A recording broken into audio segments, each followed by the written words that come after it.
Arthur has lost everything to the Great War. His wife and son were vaporized in an instant. All proof of them ever existing were wiped clean. In the past few weeks, he wasted away all of his savings. Alcohol, beer, and many other things. As he stared into the starry night through the window, he heard footsteps. Clunk, clunk. It sounded familiar. Arthur tilted his head and caught a glimpse of the person. His drowsy soul suddenly alerted. Steward, what do you want? No need to come on so strong. Just an old friend trying to chat. Spill it now?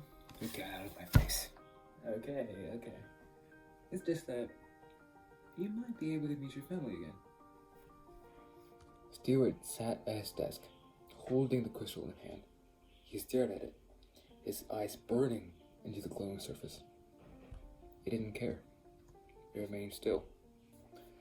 The blue light illuminated the room. Tell me what you are. They died for you. Why? Stewart smashed it into the desk, the crystal shattering into a million pieces. The door was slammed shut as Stewart exited his lab. Stewart walked back into the lab on the following morning. On the desk, he saw not tiny shards, but the crystal whole again. He checked the security footage and was dazzled as he saw the crystal shards merging together into one. He had discovered the secrets of the crystal. Stewart drove Arthur deep into the woods, their trail engulfed by a forest. They stopped at what seemed like a large piece of rock. Stewart touched the surface, and a keypad emerged. He quickly typed in the code, and the ground behind them opened up, revealing a flight of stairs that led deep into the earth. They'd never found this place, Stewart said with a grin on his face. We wouldn't be here if they somehow dug this up. No wonder. This is the only reason a maniac like you isn't rotting in a cellar now. There's no need to pull all of that out, right? After all, your family... Arthur turned away and walked down the stairs. Very well. Stewart followed suit, the ground closely behind them as the two trekked deeper. Yes! Stewart jumped up, cheering. In the past, only parts of the subjects were sent through. It was certainly difficult to cover up all of the screens. This time, he had finally sent one of his students back in time. Just as he threw his papers in the air, his door was blown open. Stewart, you're under arrest. Arthur, this place is anything you will need, and many more. Stewart showed Arthur around the place. You'll be sent back there in 3 days. If everything goes right, it should... Stewart was interrupted by the sound of alarms, and red lights pierced through the hall. Stewart rushed to the nearest terminal, and his face was filled with anxiety. There's a missile heading our way.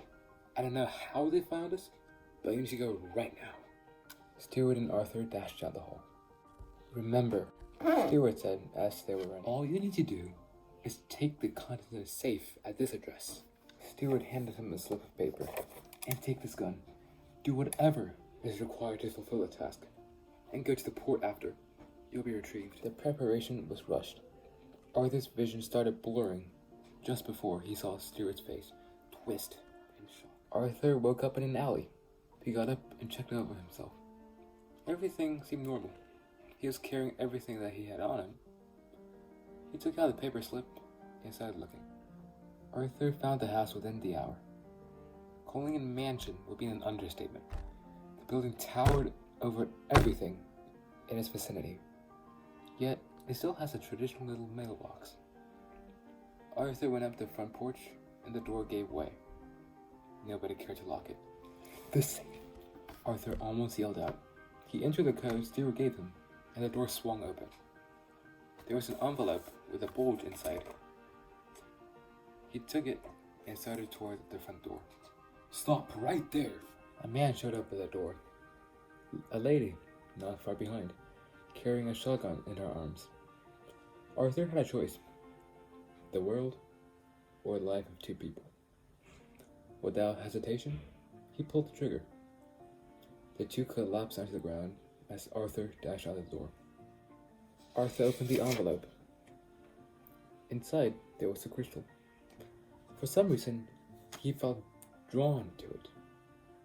He shook off the feeling and was ready to throw it into a bonfire. Bullets crackled as they pierced the air. Arthur felt a sharp pain in his back. That was the last thing he ever will. Young Stewart walked over to Arthur's body and picked up the package.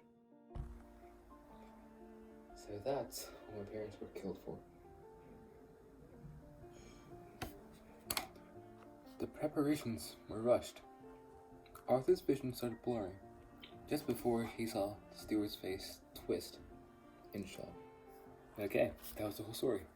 Thanks for listening, and hope you all have a good day.